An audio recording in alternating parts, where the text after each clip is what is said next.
Hello everyone, welcome to my YouTube channel study with Faisal. तो कैसे हैं आप सभी? आई होप आप सभी अच्छे होंगे और अपने घरों पर सुरक्षित होंगे और अपनी स्टडी को अच्छे से कर रहे होंगे। आपकी स्टडी को और बेहतर बनाने के लिए मैं आपके सामने लेकर आया हूं एक प्रैक्टिस सेट, जिसमें हम 20 से 25 क्वेश्चन कर रहे होंगे जो बोर्ड एग्जाम के पॉइंट ऑफ व्यू से मोस्ट इंपोर्टेंट क्वेश्चन होंगे। आप इन क्वेश्चनों को ऐसे मान के चलिए कि आज मैं क्वेश्चन पेपर हल कर रहा हूँ, यानी बोर्ड एग्जाम में बैठा हूँ और इन क्वेश्चनों को सोल्व कर रहा हूँ। तो एक एक क्वेश्चन को आप ये मान कर सोल्व करना कि मैं जैसे बोर्ड एग्जाम में बैठा हूँ, और लास्ट में मुझे अपना स्कोर जरूर बताइएगा कि मैंने 25 क्वेश्चनों में से कितने क्वेश्चन सही किए, कि अगर आज मेरा बोर्ड एग्जाम हो जाए तो मैं कितने क्वेश्चनों का अटेम्प्ट कर पाऊंगा। तो आपको ये एक रिवीजन मिल जाएगा इससे। ठीक है, तो 20 से 25 क्वेश्चनों की क्लास होगी और क्लास के लास्ट तक बने रहना है। फर्स्ट क्वेश्चन से स्टार्ट करेंगे। हर एक चैप्टर से मैंने क्वेश्चन सेलेक्ट किए हैं। जो ज़्यादा इंपॉर्टेंट चैप्टर है उससे हमने ज़्यादा क्वेश्चन रखे हैं, और जो कम इंपॉर्टेंट चैप्टर है उनसे हमने 1 या 2 क्वेश्चन रखे हैं। ये मान के चलिए कि पूरा का पूरा सिलेबस आपका रिवाइज हो जाएगा।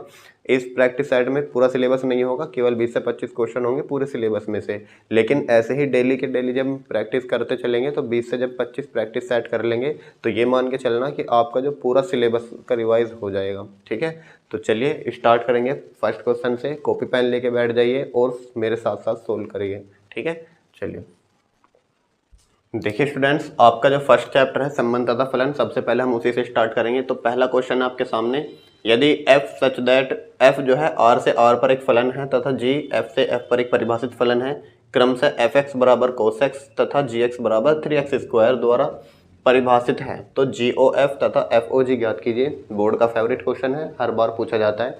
तो देखिए कैसे करते हैं सवाल। सबसे पहले सॉल्यूशन लिखेंगे, उसके बाद आपको क्या निकालना है, GOF और FOG, और एक फलन fx दिया है और एक फलन gx दिया है। तो इनको लिखेंगे, दिया है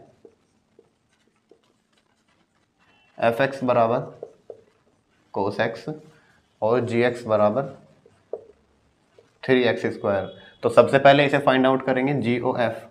तो GOF का क्या होता है आपको मैंने बताया था कॉन्सेप्ट क्लास में, कि सबसे पहले G और G के पेट में क्या लिख देंगे, fx रख देंगे। ठीक है, अब जो G वाला फंक्शन है उसमें x के स्थान पर fx की वैल्यू रख देंगे, यानी x के स्थान पर fx की वैल्यू कितनी है, cos x। तो सबसे पहले इधर लिखेंगे G और fx की वैल्यू कितनी है बच्चों, cos x। ठीक है, यानी G वाले फंक्शन में x के स्थान पर क्या आ जाएगा, cos x आ जाएगा। तो इधर आ जाएगा 3 cos x का स्क्वायर, क्योंकि x पे भी स्क्वायर है तो x के स्थान पर cos आ गया। तो यह आ जाएगा आपका 3 cos स्क्वायर x। तो ये क्या आया आपका GOF। अब इसी प्रकार FOG निकालेंगे यहाँ पर। तो FOG कैसे निकालते हैं, f के पेट में क्या रख दीजिए, gx रख दीजिए। तो gx की वैल्यू कितनी है, यहाँ पर 3x स्क्वायर है। तो जहाँ पर f के पेट में यहाँ पर x था, लेकिन यहाँ पर 3x स्क्वायर आ रहा है, तो x के स्थान पर क्या आ जाएगा, 3x स्क्वायर। तो cos और x के स्थान पर क्या पुट करेंगे, 3x स्क्वायर। ठीक है, तो ये आप क्या आ गया, FOG। ठीक है, तो ये आपका क्वेश्चन हो गया। नेक्स्ट क्वेश्चन देखिए क्वेश्चन नंबर 2 है, कोस इनवर्स -1/2 का मुख्य मान ज्ञात कीजिए। आपसे डायरेक्ट ऐसे ही पूछा जाता है, ये शॉर्ट क्वेश्चन में होते हैं। ठीक है, 1 नंबर में आ जाता है। तो इसका मुख्य मान कैसे ज्ञात करते हैं, आप सभी जानते हैं। कोस इनवर्स, यानी जब कोस इनवर्स x हो, सबसे पहले फॉर्मूला लिखिए, कोस इनवर्स -x। अगर माइनस के x हो जाए और कोस के अंदर माइनस वाला हो तो क्या से लिखते हैं, इसे पाई में से घटाकर कोस इनवर्स x लिख देते हैं। ठीक है, ये फॉर्मूला होता है। तो यहाँ पर लिखेंगे कोस इनवर्स -1/2 बराबर पाई माइनस कोस इनवर्स 1/2। ठीक है, अब देखिए कोस में 1/2 किसकी वैल्यू होती है, आप कहोगे सर कोस 60 की वैल्यू होती है। तो यहाँ पर लिखेंगे पाई माइनस कोस इनवर्स कोस 60 को क्या लिखेंगे, पाई/3 लिखेंगे। ठीक है, तो यहाँ पर कोस इनवर्स से कोस कैंसिल हो जाएगा, बचेगा क्या, माइनस के पाई/3। तो कितना आंसर आ जाएगा, 3 एकम 3 और 3 में से 1 गया 2, पाई/3। तो यही आपका क्या आ जाएगा, इसका मुख्य मान आ जाएगा। अतः कोस इनवर्स -1/2 का मुख्य मान 2 पाई/3 है। ठीक है, ये आपको मालूम होना चाहिए। अगर मैं आपसे पूछूं, बताइए साइन इनवर्स -x किसके बराबर होता है, या अगर आपसे पूछा जाए tan इनवर्स -x किसके इक्वल होता है, अगर आपसे पूछ लिया जाए कोट इनवर्स -x किसके इक्वल होता है, और सेक इनवर्स -x किसके इक्वल होगा, और कोसेक इनवर्स माइनस एक्स किसके इक्वल होगा। तो ये फॉर्मूले आपको याद होने चाहिए। तो साइन में क्या होता है, डायरेक्ट बाहर आ जाता है माइनस साइन, तो इसे एज इट इज लिख देंगे। और टेन में भी बाहर आ जाता है डायरेक्ट। लेकिन कोट सेक में क्या होगा, ये वाला होगा, पाई में से घट कर आएगा, pi minus cot inverse x, ठीक है। और इधर आ जाएगा pi minus sec inverse x. और ये कोसेक वाला भी सेम ऐसे आ जाएगा, डायरेक्ट बाहर आ जाएगा माइनस के कोसेक इनवर्स एक्स, ठीक है। तो ये 6 के 6 फॉर्मूले माइनस वाले आपको याद होने चाहिए। नेक्स्ट क्वेश्चन देखते हैं, यहाँ तक नोट कीजिए पहले। देखिए स्टूडेंट्स, ये वाला बहुत इंपॉर्टेंट क्वेश्चन है। क्वेश्चन नंबर 3, सिद्ध कीजिए कि कोस इनवर्स 4/5 बराबर टेन इनवर्स 3/5 3/4। और ये देखिए 2007, 8, 9, 11, 14, 16, 17 और 22 ये इतनी बार बोर्ड में रिपीट हुआ है, सेम टू सेम क्वेश्चन। तो हो सकता है आपके इस बार भी ये क्वेश्चन देखने को मिल जाए। तो ये कैसे करते हैं क्वेश्चन, देखिए सबसे पहले ध्यान से। आपको जो है ये वाला पार्ट इस वाले पार्ट के इक्वल दिखाना है, या आप इस वाले पार्ट को इस वाले पार्ट के इक्वल दिखा सकते हो। तो हम इसको किसी के मान के चलेंगे, माना कोस इनवर्स 4/5 बराबर थीटा मान लीजिए, या फिर एक्स मान लीजिए, कुछ भी मान सकते हैं। तो यहाँ पर अगर मैं कोस थीटा की वैल्यू पूछूँ आपसे कितनी आ जाएगी, तो 4/5 यही रहेगा, और कोस इनवर्स इधर जाकर थीटा में पहुँच जाएगा, यानी कोस थीटा बराबर आ गया आपका 4/5, ठीक है। अब कोस थीटा की वैल्यू तो 4/5 है, हमें यहाँ से टेन थीटा की वैल्यू निकालनी है। तो आप जानते हैं पाइथागोरस प्रमेय से, देखे ध्यान से, कोस थीटा क्या होता है, लाल बटे काका से आपने पढ़ा होगा कि कोस थीटा होता है आधार बटे कर्ण, यानी आधार ये 4 हो जाएगा और कर्ण हो जाएगा 5। तो आधार 4 हो जाएगा, कर्ण मेरा 5 हो जाएगा। तो अब आधार भी पता है, कर्ण भी पता है, तो लंब आप आराम से निकाल सकते हो पाइथागोरस प्रमेय लगा करके। तो ये आ जाएगा 25 में से 16 गए, और 16 25 माइनस 16 यानी 9, और 9 का वर्ग किसका वर्ग होगा, 3 का। तो लंब आ गया आपका 3 का। अब मुझे टेन थीटा की वैल्यू बता दीजिए जरा, टेन थीटा। तो टेन थीटा यहाँ पर हो जाएगा लाल बटे काका में एल बटे ए, यानी कि लंब बटे आधार। तो लंब क्या है इसमें 3, और आधार क्या है इसमें 4, और टेन को इधर ले जाएंगे तो कितना आ जाएगा आपका, हो गया सर टेन इनवर्स 3/4 आ जाएगा। और थीटा क्या इक्वल माना था मैंने, कोस इनवर्स 4/5 माना था, थीटा की वैल्यू यहाँ रख देंगे। तो यहाँ पर रखेंगे थीटा की जगह कोस इनवर्स 4/5 बराबर टेन इनवर्स 3/4। तो देखिए कितने आसानी से हमने क्वेश्चन सोल्व किया है, यही सिद्ध करना था। और देख कितनी बार पूछा गया है, इंपॉर्टेंट क्वेश्चन है, इसकी अच्छे से प्रैक्टिस कर लेना। नेक्स्ट क्वेश्चन देखते हैं, इसे नोट कीजिए पहले। देखिए स्टूडेंट्स, क्वेश्चन नंबर 4, यदि अवयव ए और बी के क्रम क्रमशः p/q तथा q/r है तो ए बी का क्रम क्या होगा। ऑप्शन आपके सामने 4 ऑप्शन है, ये बहुविकल्पीय क्वेश्चन आया हुआ है, ठीक है। तो ये जो होता है क्रम, क्रम का मतलब क्या होता है, इनके ऑर्डर होते हैं। जैसे मान लीजिए एक अवयव ए है, ठीक है, और एक अवयव बी है, तो इनके जो क्रम होते हैं यहाँ पर लिखेंगे p/q है और एक का q/r है, ठीक है। ये P का मतलब इसमें P स्तंभ है, स्तंभ मतलब कॉलम, और Q इसमें पंक्तियां हैं, सॉरी P पंक्तियां हैं और Q कॉलम है। इसमें Q पंक्तियां हैं और R कॉलम है। ये क्या होती हैं आपकी रो होती हैं, और ये क्या होते हैं आपके कॉलम होते हैं, ठीक है। ये ध्यान देना है, कॉलम। यहाँ पर ये क्या हो जाएंगी, इसमें रो हो जाएंगी, और ये क्या हो जाएंगे, इसमें कॉलम हो जाएंगे। अब हमें ध्यान देना है ए बी, क्या पूछा उसने, ए बी का क्रम क्या होगा, यानी इनके ए और बी के जो गुना करके एक अवयव आएगा ए बी, उसका क्रम क्या होगा, यहाँ पर हमसे पूछा है। तो याद रखिएगा, जब भी दो अवयव की गुना करेंगे तो गुना तभी हो पाएगी, यानी गुना तभी पॉसिबल होगी जब पहले अवयव के तो कॉलम और दूसरे अवयव की रो बराबर होंगे।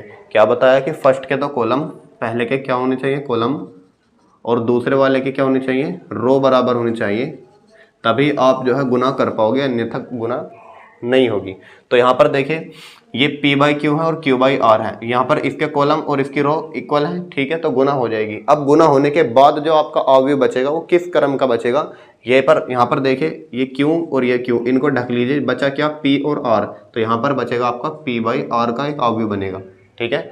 आज बात समझ में, तो ऑप्शन कौन सा हो जाएगा, option number A. For example देख लेंगे, देखिए जैसे मैंने बोल दिया ये 1/2 का अवयव है, और एक अवयव है आपका 2/3 का अवयव। तो बताइए अगर मैं इनकी गुना कर दूं, तो गुना करने के बाद जो मेरा एक अवयव बनेगा ये वो किस कोटि का बनेगा। तो आप देखिए इसके कॉलम 2 हैं और इसमें रो 2 हैं, तो ये तो समान है, यानी गुना हो जाएगी। अब 1 और 3 यहाँ पर बचा हुआ है, इसको यहाँ लिख दीजिए, यानी जो मेरा अवयव आएगा गुना करके वो मेरा 1/3 का अवयव बनेगा। ठीक है, तो आप ऐसे यहाँ पर चेक कर सकते हैं। नेक्स्ट क्वेश्चन देखिए, कई बार बोर्ड में पूछा भी गया है। ठीक है, इसको अच्छे से कर लेना। क्वेश्चन नंबर 5 की ओर बढ़ते हैं, यहाँ तक नोट करें पहले। देखिए स्टूडेंट्स, क्वेश्चन नंबर 6 क्या है, यदि a बराबर एक अवयव है और b बराबर भी एक अवयव है तो a b का मान ज्ञात कीजिए। और ये 2022 में आपसे पूछा गया है। a b का मतलब है इन दोनों अवयवों की गुना करनी है, सिंपल। तो यहाँ पर देखिए आप सॉल्यूशन लिखेंगे और a b बराबर आ जाएगा, यहाँ पर इन दोनों अवयवों को लिखेंगे 0 -1 0 2 और b की वैल्यू लिखेंगे 3 5 0 0। अब देखिए इनकी क्या गुना पॉसिबल होगी, तो आप कहोगे सर पहले इनका ऑर्डर लिख लीजिए। इसका ऑर्डर हो जाएगा 2/2, क्योंकि इसमें 2 ही रो हैं और 2 ही कॉलम है। इसका भी ऑर्डर क्या हो जाएगा 2/2, यानी इसके जो कॉलम और इसकी रो बराबर है, इसका मतलब गुना हो जाएगी। तो गुना होने के बाद जो मेरा एक अवयव आएगा वो कितने कोटि का आना चाहिए, 2/2 का आना चाहिए। ठीक है, तो ये हम चेक कर लेंगे बाद में। तो गुना कैसे होती है अब ध्यान से देखिए, इस वाले की एक रो लीजिए और इसका दूसरे वाले का एक कॉलम लीजिए। तो पहली रो का एक कॉलम यानी पहला अवयव इसमें पहले अवयव से मल्टीप्लाई कीजिए, 0 की 3 में गुना कीजिए और अगला फिर -1 की 0 में कीजिए, तो प्लस करेंगे और -1 की किस में करेंगे 0, यहाँ पर लिख लिया। अब उसके बाद इस रो की इस वाले कॉलम में गुना करिए, यानी 0 की 5 में गुना करेंगे सबसे पहले और फिर -1 की 0 में करेंगे, तो -1 की किस में करेंगे 0 में। उसके बाद अब नेक्स्ट रो पे आ जाइए, 0 की 3 में करिए, 0 की 3 में और 2 की 0 में करिए। उसके बाद इस रो की इस कॉलम में करेंगे, तो 0 गुना 5 और प्लस 2 गुना 0। अब यहाँ पर इसको सोल्व करके लिखिए 3 0 0 और -1 0, तो ये भी 0 आ जाएगा। 0 5 0 और यहाँ पर भी 0 आ जाएगा। 0 3 0 और प्लस में 0 और 5 0 0 और प्लस में 0, यानी हमारा जो अवयव आ जाएगा वो 0 0 0 0। और इसका ऑर्डर क्या है, आप कहोगे सर 2/2 का ऑर्डर है। ठीक है, जो मैंने पहले बताया था। तो ये एक अवयव आ जाएगा आपका a b, यही आपसे पूछा गया था कि a b याद कीजिए आंसर। ठीक है, तो इस टाइप से हमें सवाल को हल करते चलना है। नेक्स्ट क्वेश्चन की ओर बढ़ते हैं। देखिए स्टूडेंट्स, क्वेश्चन नंबर 7 क्या है, यदि एक सारणिक है x 2 और 18x और बराबर है दूसरे सारणिक के 6 2 18 6, तो बताइए x का मान क्या होगा। तो बहुत ही सिंपल है, सबसे पहले इसका प्रसार कीजिए। प्रसार कैसे करते हैं कि इसमें गुना करके माइनस करेंगे, इसको इसमें मल्टीप्लाई करके। सेम ऐसे इधर प्रसार करेंगे, इसके इसमें गुना करेंगे और माइनस कर देंगे इनकी इसमें गुना करके। तो x की जब x में गुना करेंगे आएगा x², और जब माइनस साइन लगाएंगे और 18 दूनी 36 हो जाएगा बराबर। अब 6 छंग 36 हो जाएगा और -18 दूनी 36 हो जाएगा। तो ध्यान से देखिए, 36 से गया 36 और ये बच गया आपका x² -36 = 0। इस 36 को इधर ले जाइए, x² बराबर आ जाएगा आपका 6, तो सॉरी 36, और x का मान आ जाएगा आपका +-6। ठीक है, ये आपसे पूछा गया था, तो इसको कर लेना। नेक्स्ट क्वेश्चन की ओर बढ़ते हैं, बहुत ही आसान क्वेश्चन था। चलिए देखिए स्टूडेंट्स, क्वेश्चन नंबर 7, दिए गए शीर्ष बिंदुओं a 2,7 b 1,1 तथा c 10,8 वाले त्रिभुज का क्षेत्रफल ज्ञात कीजिए। तो जब भी आपसे त्रिभुज का क्षेत्रफल ज्ञात करवाए तो आप या तो सारणिक मेथड से कर सकते हैं या आप सदिश मेथड से कर सकते हैं, जो चैप्टर नंबर 10 में मेथड दिया गया है उससे। तो अभी फिलहाल हम सारणिक मेथड से करेंगे। ठीक है, तो सारणिक मेथड क्या कहता है कि यदि आपके ट्रायंगल के 3 जो है शीर्ष हैं, x1 y1 और दूसरा x2 y2 और एक तीसरा है x3 y3।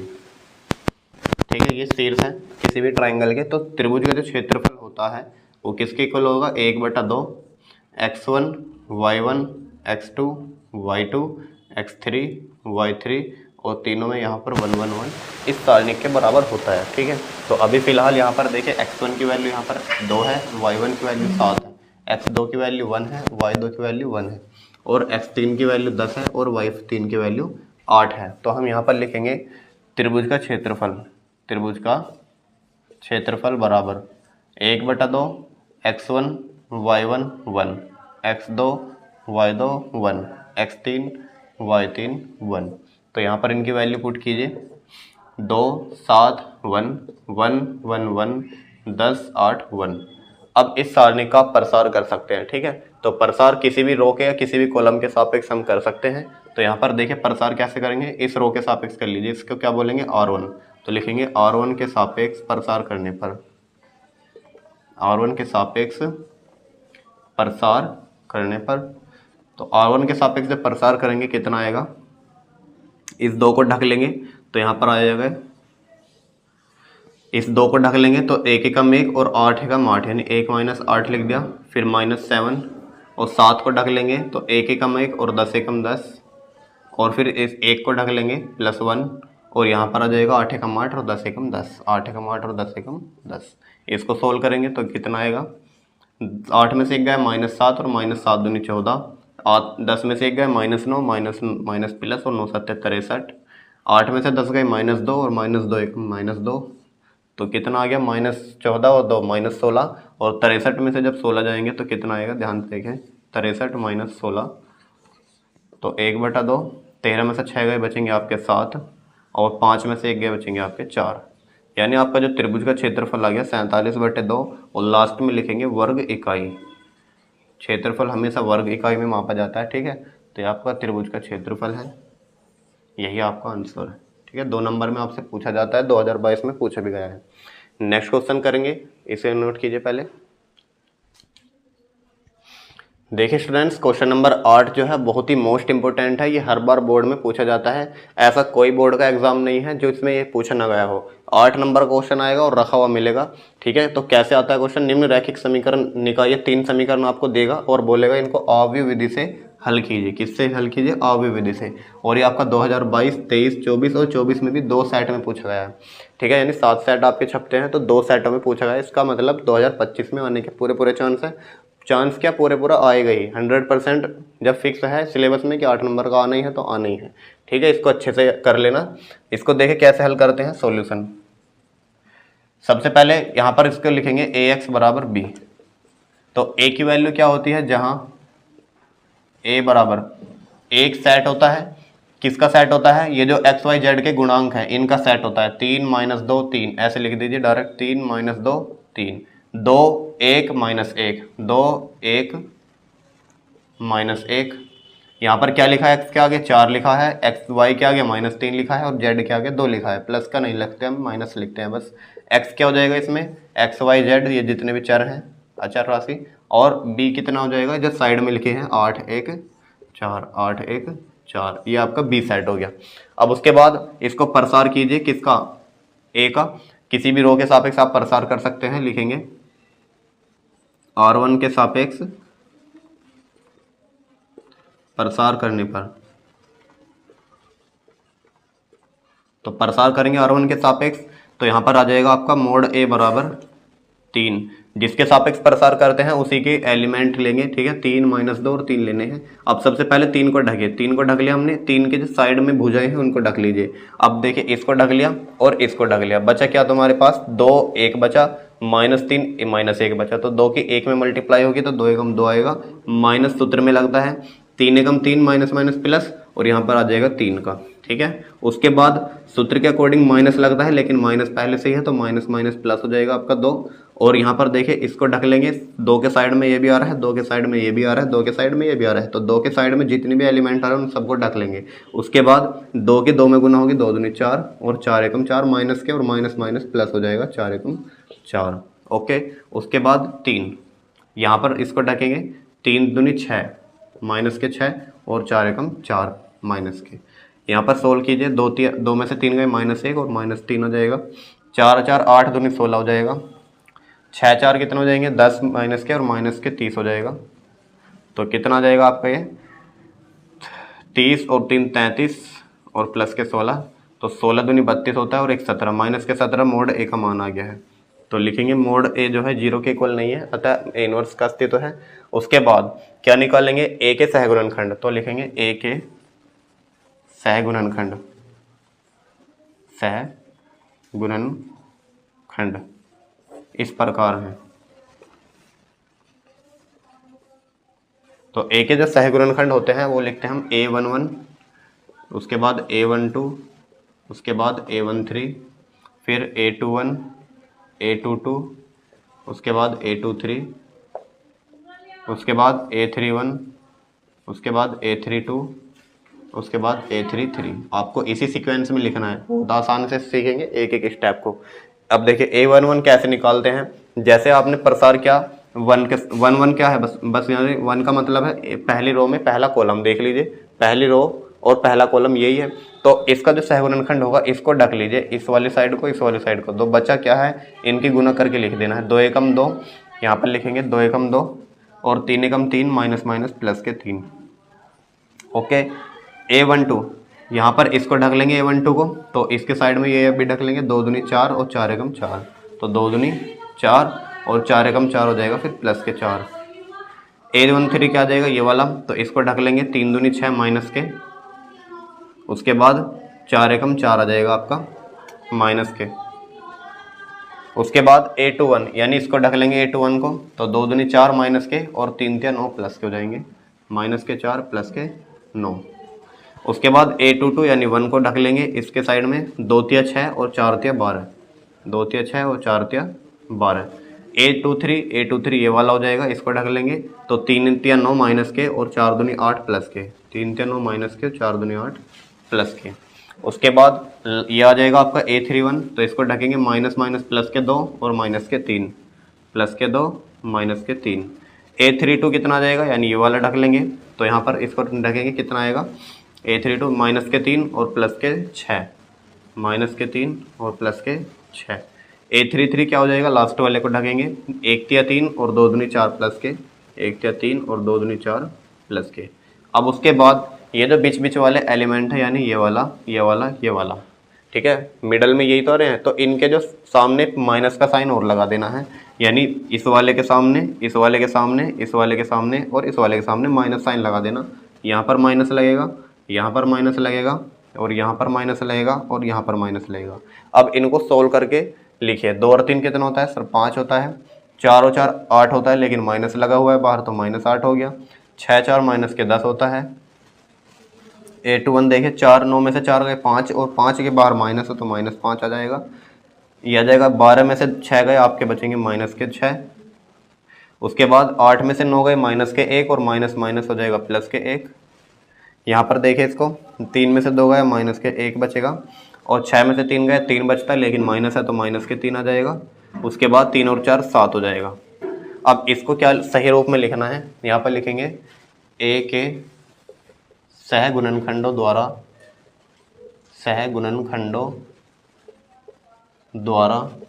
बना अवयव। तो एक सेट बनाएंगे इनके सहगुणनखंडों द्वारा बना अवयव, इसको हम C नाम दे देते हैं, ठीक है। तो यहाँ पर इसके जो जितने भी एलिमेंट आए, जैसे 5 माइनस 8 माइनस 10, इसी सीक्वेंस में लिख देना है। 5 माइनस 8 माइनस 10, उसके बाद नीचे वाला -5 -6 1, -5 -6 1, उसके बाद -1 -3 और 7, -1 -3 और 7, ये लिख दिया। उसके बाद निकालेंगे adjoint of A। Adjoint of A क्या होता है, आप सभी जानते हैं, C का डैश होता है। तो C का डैश निकालेंगे, इसका मतलब इसका परिवर्त कर देंगे। तो जब भी किसी वर्ग अवयव का परिवर्त करते हैं, उसका जो विकर्ण होता है वो एज इट इज रहेगा, यानी कि 5 -6 और 7 एज इट इज रहेगा। उसमें इनको एक्सचेंज कर देंगे, 8 को 5 के साथ, 1 को 10 के साथ, 3 को 1 के साथ। तो यहाँ पर लिखेंगे -8 -5 और 10 माइनस के -1 और इसको इसके साथ एक्सचेंज करेंगे 1 -3। तो ये आपका आ चुका है एडजॉइंट ऑफ A। उसके बाद निकालते हैं A इनवर्स। A इनवर्स की वैल्यू होती है एडजॉइंट ऑफ A बटे मोड A। तो एडजॉइंट ऑफ A का मान यही है, तो यहाँ पर लिखेंगे 5 -5 -1 -8 -6 -3 -10 1 7। तो ये आ गया आपका एडजॉइंट ऑफ A बटे मोड A। मोड A कितना आया था आपका, मोड A आया था -17, तो यहाँ पर लिखेंगे -17। अब इसमें 17 को भाग नहीं करना सब में, इसको एज इट इज ही लिख देना है, यानी यहाँ पर इसको यहीं रोक देना है। A इनवर्स का मान आ गया। अब निकालेंगे XYZ का मान, क्योंकि सवाल किसके लिए हल कर रहे हैं हम, अवयव विधि से हल करने का मतलब होता है XYZ का मान निकालना। तो हम जानते हैं AX बराबर B है, तो यहाँ से अगर मैं X की वैल्यू निकालूं तो A इनवर्स A को इधर ट्रांसफर करेंगे तो किस में पहुंच जाएगा, A इनवर्स में हो जाएगा। तो X बराबर कितना आ जाएगा, A इनवर्स इंटू B। और X की जो वैल्यू होती है वो कितनी होगी, ये वाली XYZ लिखेंगे, XYZ। और A इनवर्स की वैल्यू ये लिखेंगे जो भी है 1/-17 और 5 -8 -10 -5 -6 1 -1 -3 और 7 और बी की वैल्यू क्या है, ये पर यहाँ पर है 8 1 4, 8 1 4। अब यहाँ पर इसकी मल्टीप्लिकेशन करनी है और कुछ नहीं करना, बस मल्टीप्लाई तो आप सभी पर आती है। इस वाले रो की इस कॉलम में गुना करिए, 5 अट्ठे कितना हो जाएगा 40, और -5 एकम 5 आ जाएगा, और -4 एकम 4 आ जाएगा। उसके बाद इस रो की करिए गुना, 8 अट्ठे 64 होता है, 6 एकम 6 होता है, और 3 चौके 12 होता है। इस रो की करिए अब गुना, 10 अट्ठे 80 होता है, और 1 एकम 1 होता है, और ये कितना था 7 था ना, तो 7 चौक 28 होता है। इसको सोल्व करके लिखेंगे 1/-17, 5 4 9, और 40 में से 9 गए, कितने बचेंगे, 40 में से 9 गए, कहीं गड़बड़ है क्या कुछ?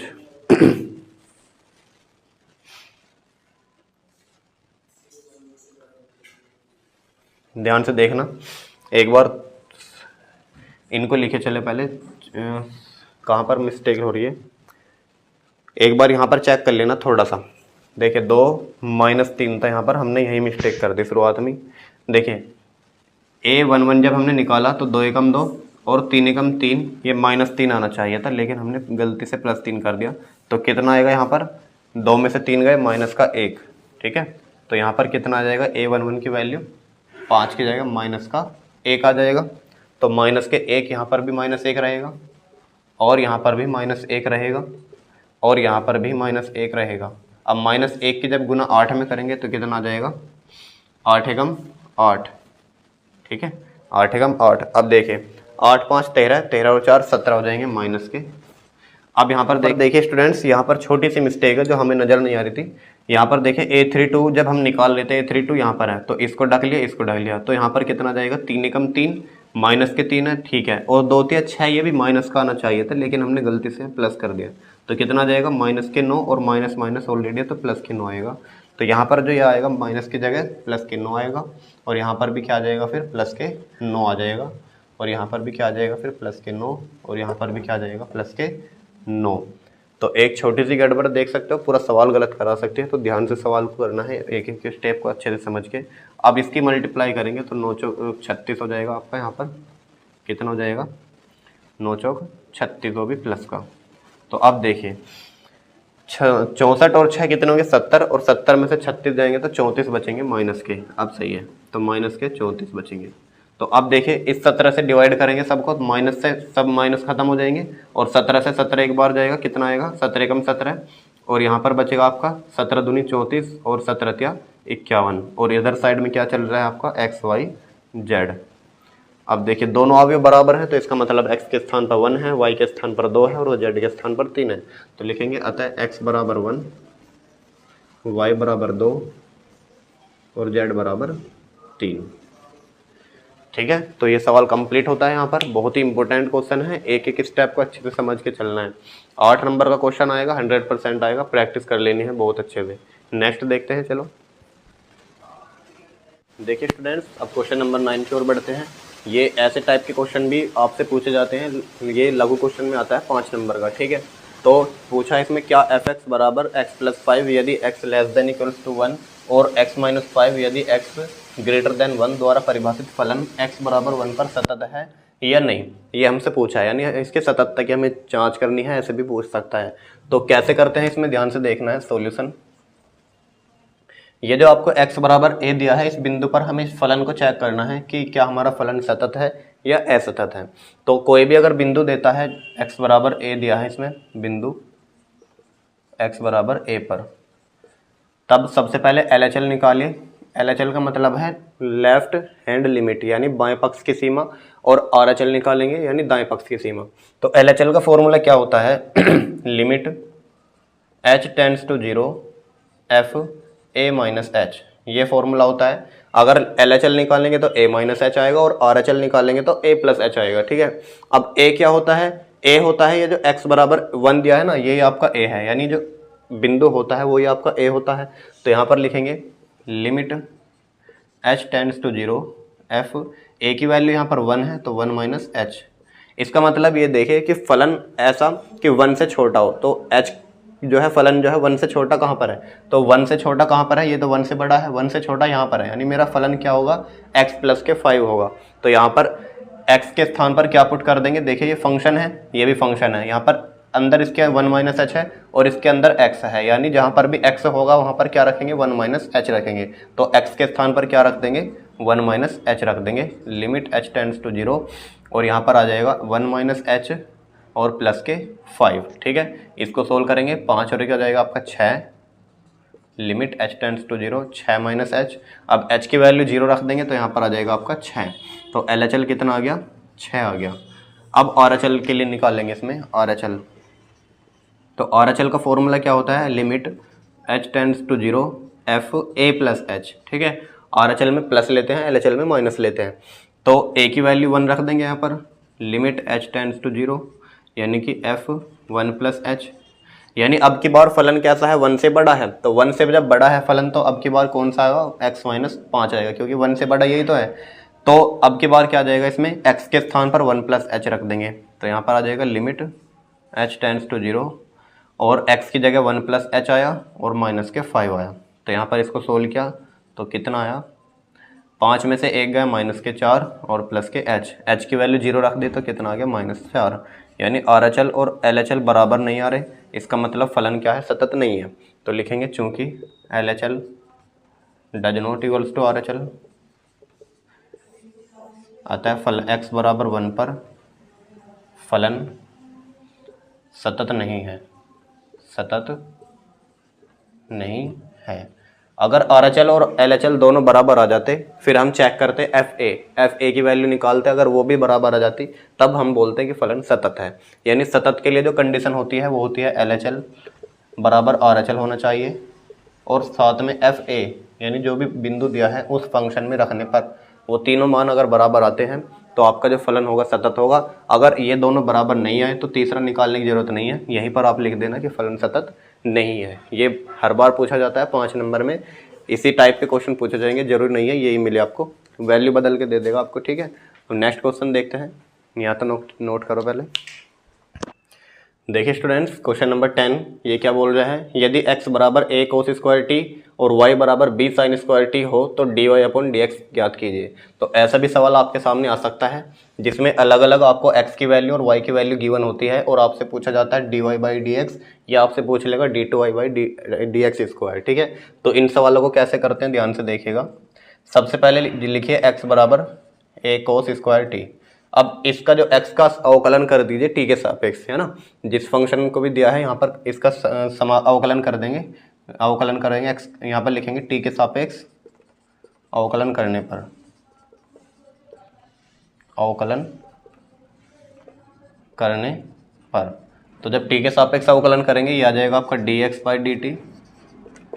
और देखिए a कांस्टेंट है तो a एज इट इज रहेगा। कोस स्क्वायर सबसे पहले पावर का होगा तो पहले 2 आगे आ जाएगा, उसके बाद कोस टी बचा।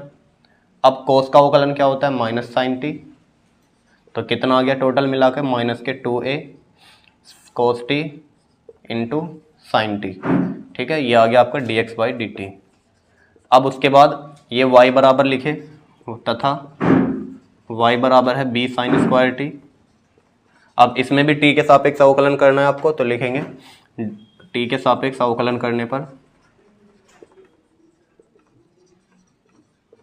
अवकलन करने पर, तो जब t के सापेक्ष अवकलन करेंगे ये आ जाएगा dy बाई dt और b constant as it is रहेगा, 2 पहले आ जाएगा, साइन t बचा और फिर साइन का अवकलन क्या होता है कोस t, कितना हो जाएगा 2b sine t into cos t।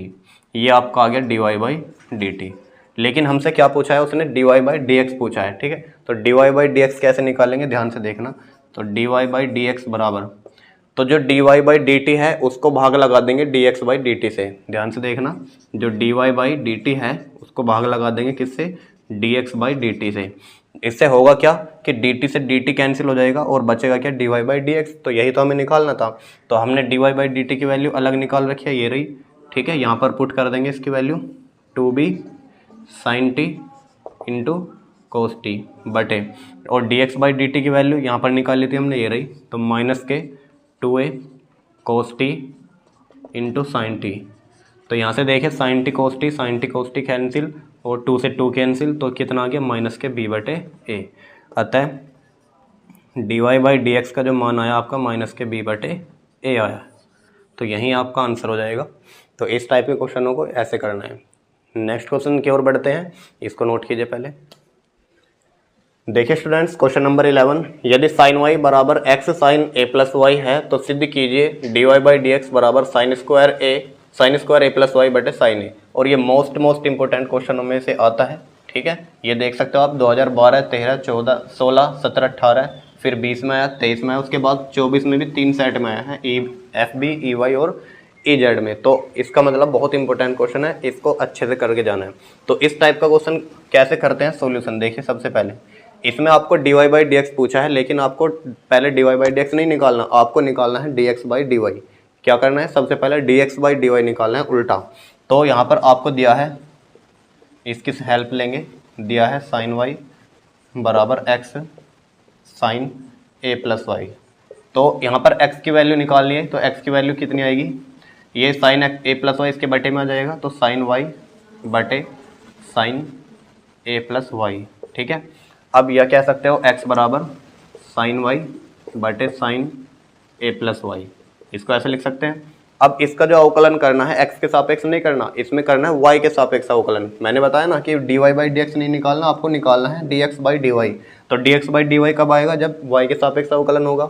तो लिखेंगे differentiation with respect to y, यानी y के सापेक्ष अवकलन करने पर, तो y के सापेक्ष अवकलन करेंगे, ये आ जाएगा dx/dy। अब देखिए ये दो फंक्शन y में है, तो ये भाग वाला फॉर्मूला लग जाएगा। भाग में क्या होता है, नीचे वाले का पहले वर्क कर देते हैं, sine square a plus y, फिर नीचे वाला as it is sine a plus y, और ऊपर वाले का अवकलन साइन y का अवकलन हो जाएगा कोस y माइनस, फिर ऊपर वाला एज इट इज, और नीचे वाले का अवकलन साइन का अवकलन क्या हो जाएगा, कोस a प्लस वाई, और कोस a प्लस वाई होने के बाद अंदर वाले का भी अवकलन होगा। a का अवकलन क्या होता है 0, और y का अवकलन होता है 1, ठीक है।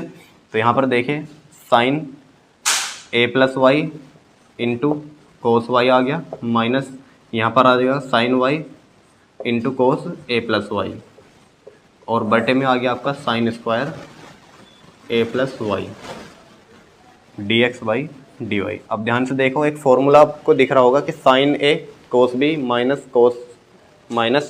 कोस a साइन b लिख सकते हैं। इसको पलट के लिख दो कि पहले कोस a लिख दो और आगे लिख देना यहाँ पर साइन y, कोई दिक्कत थोड़ी है, गुना में आगे पीछे चल जाता है।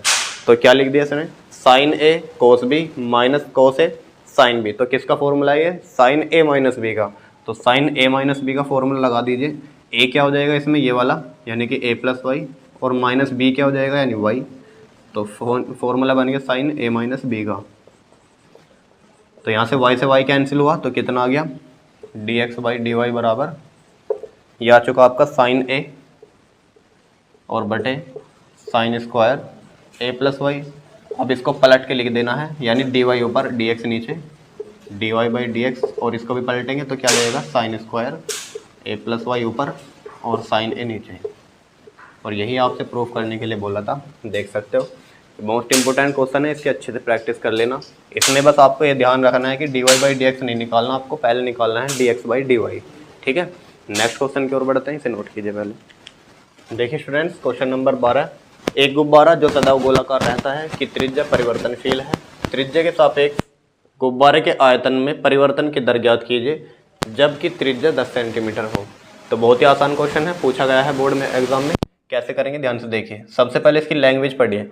गुब्बारा जो है गोलाकार है, ठीक है, गोलाकार यानी एक हमारी जो आकृति है कैसी है, गोला है। देखिए गुब्बारा मान लीजिए गोलाकार है, और ये आपका गुब्बारा हो जाएगा, ये आपका गुब्बारा है गोलाकार है, और इसकी जो त्रिज्या है वो परिवर्तनशील है। रेडियस इसकी एक्सपेंड हो सकती है और घट भी सकती है, यानी इसको जब हवा भरेंगे तो गुब्बारा फूलेगा तो त्रिज्या बढ़ेगी, और जब हवा निकालेंगे तो गुब्बारा छोटा होगा यानी त्रिज्या घटेगी। तो त्रिज्या क्या है, परिवर्तनशील है। त्रिज्या के सापेक्ष जो गुब्बारे के आयतन में परिवर्तन होगा, जैसे जैसे हम उसमें हवा भरेंगे तो क्या होगा, गुब्बारा का आयतन भी बड़ा होगा, और जैसे जैसे हवा निकालेंगे तो गुब्बारे का आयतन भी छोटा होगा। तो वो पूछ रहा है जैसे जैसे आपकी त्रिज्या घटेगी या आयतन पर क्या इफेक्ट पड़ेगा, और जब त्रिज्या 10 सेंटीमीटर हो जाएगी तब आयतन कितना हो जाएगा, ये पूछा है। तो सिंपल है बहुत ही। सबसे पहले गोले का आयतन लिखेंगे, तो हम जानते हैं गोले का आयतन गोले का आयतन, आयतन को हम वी से, कैपिटल वी से रिप्रेजेंट करेंगे, और गोले का आयतन क्या होता है 1/3 पाई आर की क्यूब, ये तो होता है 4/3 पाई आर की क्यूब, ये होता है गुब्बारे का आयतन। अब उसने बोला है त्रिज्या परिवर्तनशील है, इसका मतलब त्रिज्या में हम त्रिज्या के सापेक्ष अवकलन कर सकते हैं, त्रिज्या परिवर्तनशील है, तो लिखेंगे differential with respect to r, तो आर के सापेक्ष इसका अवकलन करो तो dv/dr बराबर यह आ जाएगा 4/3 पाई कांस्टेंट वैल्यू, ये बाहर एज इट इज आ जाएगी, और आर की क्यूब का अवकलन क्या हो जाएगा 3r², ठीक है, ये 3r² हो गया।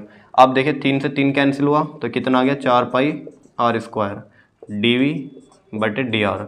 अब उसने पूछा है जो आयतन में परिवर्तन की दर है वो तब ज्ञात कीजिए जब त्रिज्या 10 सेंटीमीटर हो, यानी अब इसमें r की वैल्यू 10 सेंटीमीटर रख देनी है, तो dv/dr कब निकालना है आपको, r बराबर 10 पर, तो यहाँ पर लिखेंगे 4 पाई और r की वैल्यू 10 रख देंगे तो 10 का स्क्वायर, तो 10 का स्क्वायर 100 और 100 चौके 400 पाई, ठीक है, ये आ गया आपका dv/dr वैन आपकी r जो है 10 सेंटीमीटर हो।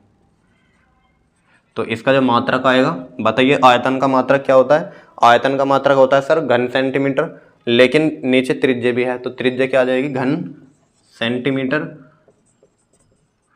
प्रति, आर का मतलब मीटर, ठीक है, या सेंटीमीटर, क्योंकि आर सेंटीमीटर में है ना, तो इसका मात्रक भी इम्पोर्टेंट होता है लिखना, बिना मात्रक के सवाल अधूरा होता है, 1 नंबर आपका कट जाएगा अगर मात्रक नहीं लिखा तो मात्रक जरूर लिखना है, घन सेंटीमीटर और बटे इसमें आ जाएगा आपका सेंटीमीटर। तो ये आपका क्वेश्चन कंप्लीट होता है। नेक्स्ट क्वेश्चन की ओर बढ़ते हैं। देखिए स्टूडेंट्स, क्वेश्चन नंबर 13 आपके सामने, अंतराल ज्ञात कीजिए जिनमें f(x) बराबर x² माइनस 4x प्लस 6 से प्रदत्त फलन f नंबर 1 वर्धमान है और नंबर 2 ह्रासमान है। यह आपका 2022 और 2024 में पूछा गया है। तो इस टाइप के क्वेश्चन भी आपसे पूछे जा सकते हैं, आपसे पूछ लेगा निरंतर वर्धमान या निरंतर ह्रासमान, खाली वर्धमान या ह्रासमान पूछ लेगा। तो इसकी 4 कंडीशन होती हैं, आपको माइंड में रखनी है। सबसे पहले नंबर 1 और नंबर 2, नंबर 3 और नंबर 4। जब आपसे कहें निरंतर वर्धमान या आपसे कहे ओनली वर्धमान या आपसे कहे निरंतर ह्रासमान या आपसे कहे ओनली ह्रासमान, ठीक है, तब आपको क्या करना होगा, इसमें f' जो x होगा यानी अवकलन होगा, f' का मतलब होता है अवकलन को ग्रेटर देन इक्वल टू 0 सिद्ध करना होगा, और ओनली वर्धमान होगा तो इसमें ग्रेटर देन 0 दिखा देना है, इक्वल नहीं दिखाना। निरंतर ह्रासमान में लेस देन इक्वल टू 0 आ जाएगा और इसमें लेस देन 0 आ जाएगा, ठीक है। ये आपको चारों कंडीशन याद होनी चाहिए। अब सवाल ने पूछा है केवल वर्धमान है और ह्रासमान है, तो सॉल्यूशन लिखेंगे, फलन जो भी दिया है आपको लिखेंगे f(x) बराबर x² माइनस के 4x प्लस के 6। इसका f' निकालिए, f' का मतलब क्या होता है, अवकलन होता है, ठीक है। तो x² का अवकलन 2x और 4x का आ जाएगा 4 और 6 का 0, यानी f' मेरा आ गया 2x माइनस 4। अब नंबर 1 लिखेंगे, यदि या जब फलन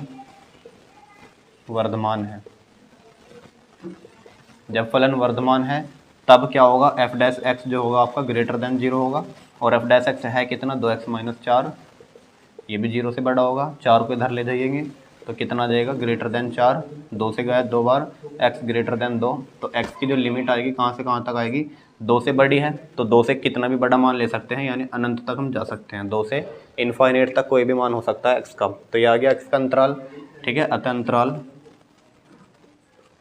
अंतराल x या डायरेक्ट लिखा जाता है अंतराल बराबर 2 से इनफाइनाइट।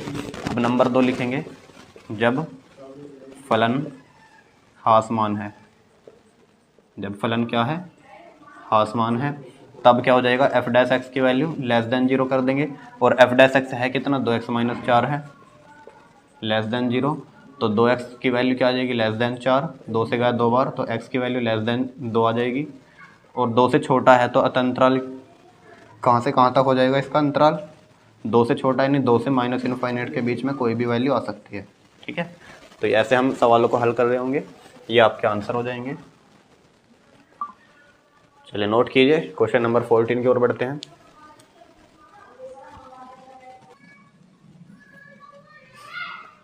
देखिए स्टूडेंट्स, क्वेश्चन नंबर 14 आपके सामने, समाकलन under root x minus 1 under root x का होल स्क्वायर, इसका समाकलन ज्ञात करना है। तो 4 ऑप्शन है, ये ऑब्जेक्टिव है, 1 नंबर का सवाल है। तो करने की कोशिश करिए मेरे साथ। तो सॉल्यूशन देखिए, सबसे पहले इसका होल स्क्वायर ओपन करेंगे तो क्या आएगा, ये आएगा अंडर रूट एक्स का वर्ग यानी x plus 1 under root x का वर्ग यानी 1/x माइनस के 2ab 2 अंडर रूट एक्स और फिर b आ जाएगा 1/रूट एक्स।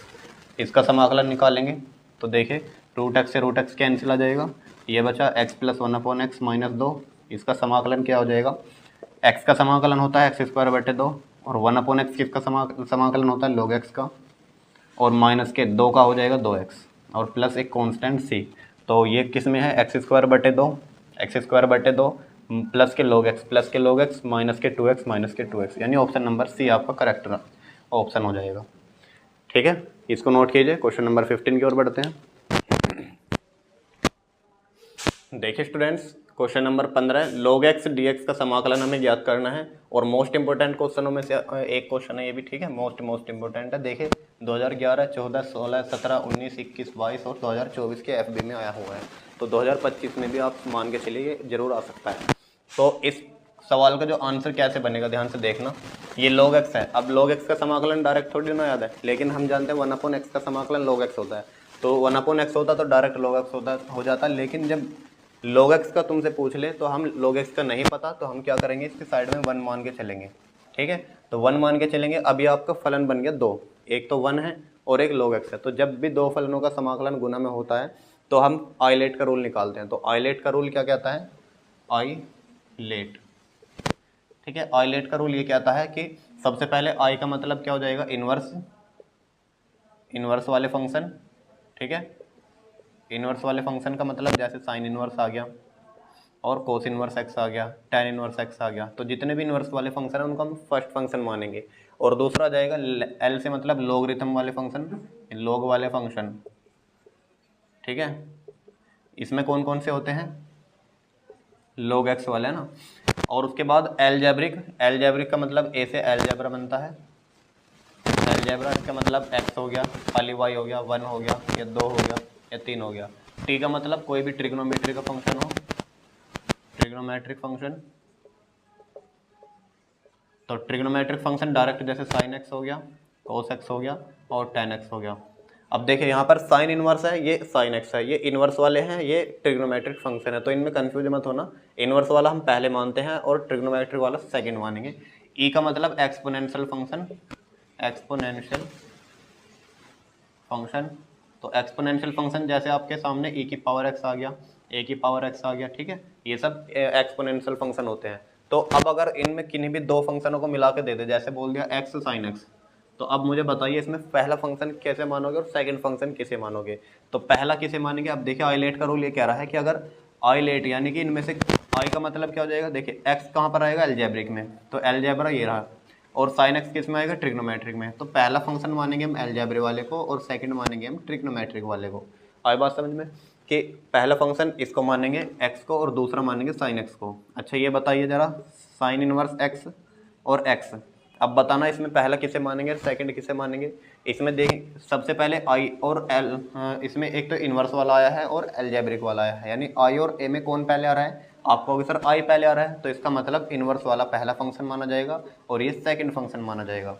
अब इसी प्रकार मुझे ये बताइए 1 × log x में पहला और सेकंड किसे मानेंगे, क्योंकि जब तक आपको ये पता नहीं होगा कि हम पहला फंक्शन किसे माने सेकंड किसे माने, क्वेश्चन नहीं सोल्व होगा आपसे। ठीक है, तो सबसे पहले ये जानना जरूरी है कि फर्स्ट सेकंड कैसे मानते हैं हम। तो ये क्या है 1, ये एक एलजेब्रिक फंक्शन है और log x एक लॉगरिथम फंक्शन है।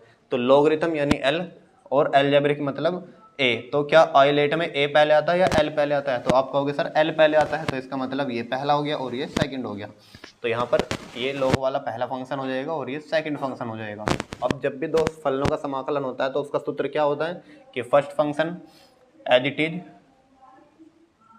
दूसरे फंक्शन का समाकलन, 1 का समाकलन क्या हो जाएगा x माइनस पहले फंक्शन का अवकलन 1/x और दूसरे फंक्शन का समाकलन यानी कि x और फिर टोटल का समाकलन, ये तो होता है। तो कितना आ जाएगा इसमें, x log x minus x cancel, यह आ जाएगा 1 dx और 1 का समाकलन कितना हो जाएगा, x log x minus x, और यहाँ पर हम एक सी भी ऐड करेंगे कांस्टेंट, और एक्स कॉमन लेंगे तो क्या बनेगा log x माइनस 1 और प्लस सी, और ये आपका आंसर बनेगा। ठीक है, तो मोस्ट इंपॉर्टेंट क्वेश्चन है, इसकी अच्छे से प्रैक्टिस करनी है। बढ़ते हैं नेक्स्ट क्वेश्चन की ओर, नोट कीजिए पहले। देखिए स्टूडेंट्स, क्वेश्चन नंबर 16 है। इसमें क्या है, 0 to π/2 साइन की पावर 4x बटे साइन 4x प्लस के कोस की पावर 4x dx का मान ज्ञात कीजिए। और ये आपसे देखिए 2020, 22, 23 यानी 2-2 साल के गैप में पूछा गया है। तो इसका मतलब जब 20 से 22 पे गया, 22 से 23 पे, फिर 23 से 25 पे आ सकता है। ठीक है, इंपॉर्टेंट क्वेश्चन है इसलिए हम करा रहे हैं। तो इस टाइप के क्वेश्चन कैसे करने होते हैं, बहुत ही आसान है। सबसे पहले इसको आई के इक्वल मान के चलते हैं। सॉल्यूशन माना आई बराबर, आई का मतलब इंटीग्रल यानी समाकलन, तो आई बराबर 0 to π/2 और साइन की घात 4x बटे साइन की घात 4 और प्लस की कोस की घात 4x। अब इस आपने एक प्रॉपर्टी पढ़ी होगी निश्चित समाकलन में, प्रॉपर्टी नंबर 4। तो प्रॉपर्टी नंबर 4 क्या कहती है, प्रॉपर्टी नंबर 4 ये कहती है, यदि आपका कोई समाकलन 0 to π/2 है और उसमें कोई फंक्शन है f(x) dx, कोई भी फलन हो, तब उसको हम क्या कर सकते हैं कि x को लिमिट में से घटा करके हम लिख सकते हैं। तो ये आ जाएगा आपका 0 to π/2 और f π/2 माइनस x dx, यानी लिमिट में से हम घटा करके लिख सकते हैं। सॉरी, π/2 हो, चाहे कोई भी लिमिट हो, a भी हो सकती है, जरूरी नहीं है π/2 ही हो। तो ये आपको ध्यान रखना है। 0 to a f(x) dx को हम क्या लिख सकते हैं, 0 to a, और a में से ही यानी लिमिट में से ही घटा करके हम फलन को लिख सकते हैं। तो सेम यहाँ पर a की जगह क्या है, π/2 है, तो हम लिखेंगे property number 4, property number by property number 4 यानी प्रगुण नंबर 4 से। तो i बराबर 0 to π/2, यहाँ पर क्या आएगा, देखिए साइन की पावर 4। अब x को किस में से घटाना है, π/2 में से घटाना है, बटे नीचे देखिए साइन को किस में से घटाना है, साइन की घात 4 π/2 माइनस एक्स प्लस कोस की घात 4 π/2 माइनस एक्स, और ये आ जाएगा आपका dx। तो यहाँ पर देखिए क्या हो जाएगा, साइन की घात 4, आप जानते हैं साइन π/2 माइनस थीटा क्या होता है, साइन कोस थीटा होता है। ठीक है, साइन 90 माइनस थीटा क्या होता है, कोस थीटा, तो यह आ जाएगा आपका कोस एक्स, और नीचे sine 90 minus theta cos theta, तो यह आ जाएगा कोस स्क्वायर एक्स, कोस की घात 4x, और यह आ जाएगा आपका साइन की घात 4x। ठीक है, ये भी आई हो जाएगा। ये समीकरण नंबर 1 थी और ये समीकरण नंबर 2 है। तो अब क्या करेंगे, हम समीकरण नंबर 1 को समीकरण नंबर 2 में जोड़ेंगे। जब भी प्रॉपर्टी नंबर 4 लगाएंगे, दोनों इक्वेशन को हमेशा जोड़नी है। तो लिखेंगे समीकरण नंबर 1 प्लस समीकरण नंबर 2, तो आई और आई मिलकर बन जाएंगे 2i। यहाँ पर लिमिट 0 to π/2, इसको लिखे साइन की घात 4x बटे साइन की घात 4x प्लस कोस की घात 4x dx, प्लस अब इसको लिखना है 0 to π/2 कोस की घात 4x बटे कोस की घात 4x प्लस के साइन की घात 4x dx। अब देखिए दोनों की लिमिट समान है, बेस भी समान है, आधार भी समान है, तो और dx भी समान है। तो हम क्या कॉमन ले सकते हैं इसमें से, एक तो लिमिट कॉमन आ जाएगी 0 to π/2, और आधार एक जैसा है, तो एक बार लिख देंगे साइन की घात 4x प्लस कोस की घात 4x, ऊपर ऊपर वाला भी जुड़ जाएगा इसमें, तो साइन की घात 4x ऊपर, और इधर आ जाएगा आपका कोस की घात 4x, और dx एक ही बार लिखेंगे। अब देखिए ऊपर वाली टर्म सेम है, तो नीचे वाली टर्म से कैंसिल हो जाएगी। ऊपर कितना बच गया, 1 बच गया, 0 to π/2 और 1 dx। 1 का समाकलन क्या होता है, x होता है, तो लिखेंगे 2i बराबर 0 to π/2 x। अब डायरेक्ट हमने इसका समाकलन कर दिया तो x आ गया इसका मान, और लिमिट कहाँ चढ़ जाएगी, यहाँ पर। अब अपर लिमिट लिखेंगे पहले, फिर माइनस लोअर लिमिट, π/2 में से 0 जाएगा, π/2 ही आएगा, और 2i, i का मान निकालना है तो कितना आ जाएगा, π/4।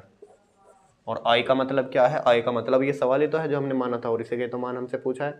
तो अतः लिखेंगे, अतः साइन की घात 4, ये लिमिट 0 to π/4, π/2 साइन की घात 4 बटे साइन की घात 4x प्लस कोस की घात 4x बराबर π/4 dx। ठीक है, ये आपका आंसर। और इन ज़्यादातर सवालों में आंसर भी π/4 ही आता है। जितने भी ये सवाल होंगे ऐसे सेम, ऊपर पावर हो नीचे भी ऐसे पावर हो, कितनी भी पावर हो, चाहे n पावर हो उसके लिए भी सेम होगा, चाहे अंडर रूट हो ऊपर नीचे सेम होगा, प्रोसेस सेम है सबका। सब में क्या होती है, प्रॉपर्टी नंबर 4 लगेगी, फिर दोनों को योग करेंगे और लास्ट में आंसर आएगा π/4। ठीक है, यहाँ तक नोट कीजिए, इंपॉर्टेंट सवाल है, इसकी प्रैक्टिस कर लेना। क्वेश्चन नंबर 17 की ओर बढ़ते हैं। देखिए स्टूडेंट्स, क्वेश्चन नंबर 17, एक आपका अवकल समीकरण दी गई है और इसकी कोटि बतानी है। ये 1 नंबर का क्वेश्चन आता है और 100% आता है, हर बार पूछा जाएगा, ठीक है। तो एक क्वेश्चन अच्छे से समझ लो। अब 2x² d2y/dx² minus 3dy/dx plus के y बराबर 0 में कोटि का मतलब होता है कितनी बार इसका अवकलन हुआ है। अच्छा, क्यों सबसे ज़्यादा बार किसका अवकलन हुआ है, यहाँ देखिए, यहाँ पर एक ही बार अवकलन हुआ है और ये 2 बार अवकलन हुआ है, तो इसका मतलब कोटि कितनी हो जाएगी, इसकी 2 हो जाएगी। अगर आपसे घात पूछता, कभी कभी घात भी पूछ लेता है, तो घात किसकी बताएंगे, घात उसी की बताएंगे जिसका सबसे ज़्यादा बार अवकलन होगा, जिसका सबसे ज़्यादा बार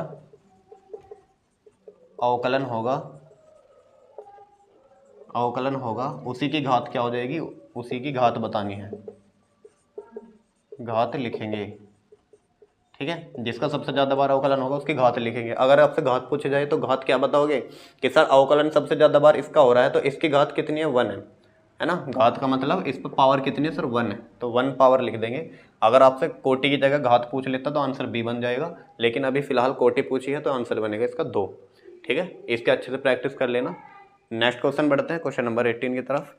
देखिए स्टूडेंट्स, क्वेश्चन नंबर 18, यदि सदिश 5i कैप माइनस लैम्बडा जे कैप प्लस के 2k कैप और 2i cap plus 3j cap plus के 4k कैप एक दूसरे पर लंब हैं तो लैम्बडा का मान ज्ञात कीजिए। इस टाइप के क्वेश्चन भी आपसे पूछे जाते हैं जब दो सदिश आपस में लंब होते हैं। याद रखना कि मान लीजिए ए वेक्टर बराबर कोई भी कुछ भी वैल्यू हो सकती है कि x1i प्लस x2j और प्लस x3k, या x1 की जगह यहाँ पर y1 मान सकते हो और यहाँ पर x3 की जगह आप z1 मान सकते हो, z1k। और एक बी वेक्टर हो कि x2i plus y2j plus z2k। तब अगर ये आपस में लंब होंगे तो a डॉट बी का जो मान आएगा वो हमेशा 0 आना चाहिए, ठीक है। a डॉट बी का मान 0 आना चाहिए। तो अभी फिलहाल हमारे पास एक सदिश ये है, तो लिखेंगे सॉल्यूशन।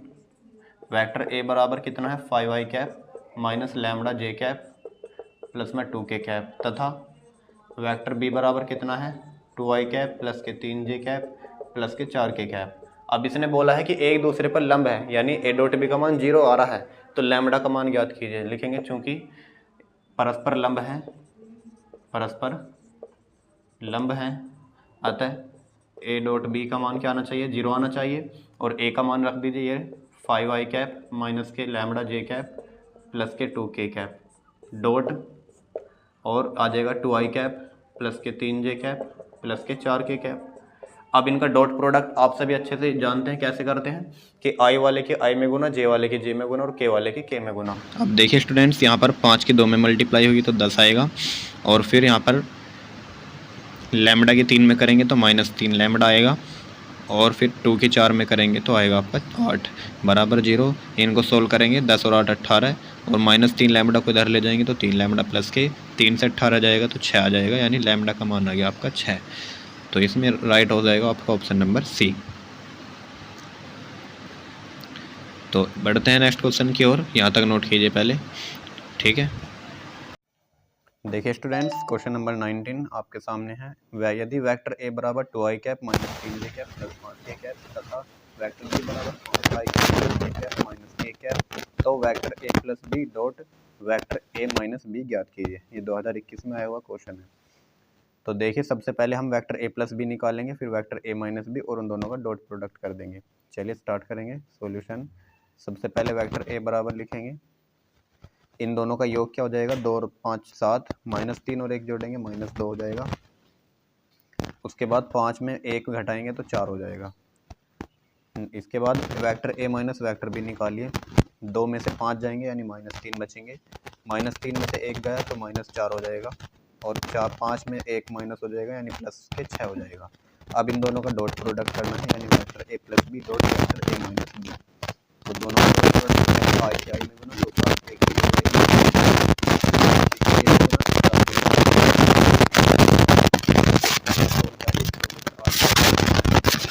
जाएंगे तो 11 बचेंगे, 11 इकाई इसका आपका राइट आंसर हो जाएगा। तो नेक्स्ट क्वेश्चन देखते हैं, क्वेश्चन नंबर 19 यहाँ पर कंप्लीट होता है। चलिए नोट कीजिए इसको।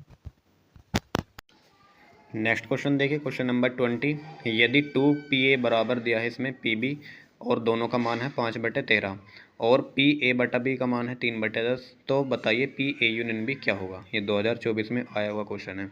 तो सबसे पहले देखिए इस क्वेश्चन को कैसे करेंगे। तो सबसे पहले सॉल्यूशन डालेंगे। यहाँ पर जो दिया है उसे लिखिए 2PA बराबर दिया है आपको 5/13। ठीक है।